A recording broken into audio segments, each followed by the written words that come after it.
Good day mga katart! Nandito kami ngayon sa Pande Americana sa Marikina City.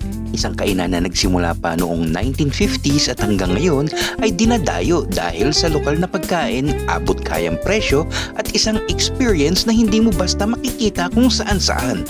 Simple ang dahilan kung bakit sikat ang Pande Americana. Masarap ang pagkain, sulit ang presyo at bawat sulok may kwento kaya babalik-balikan. Diretso tayo sa natikman namin. Sagot gulaman, presko at sakto ang tamis.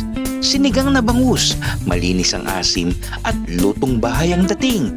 At syempre, ang wak na toy ng Marikina. Iba ang timpla, iba ang karakter at talagang pang local pride.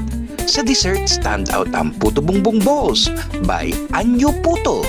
May roasted peanut, yema sauce at milk powder. Nakaserve pa sa maliit na bangka. Cute, creative at masarap. Nag-take out din kami ng pandesal at ensimada dahil hindi ka talaga uuwi nang wala niyan. Sa Pande Americana, hindi ka lang kumain, binabalikan mo ang lasa ng Marikina.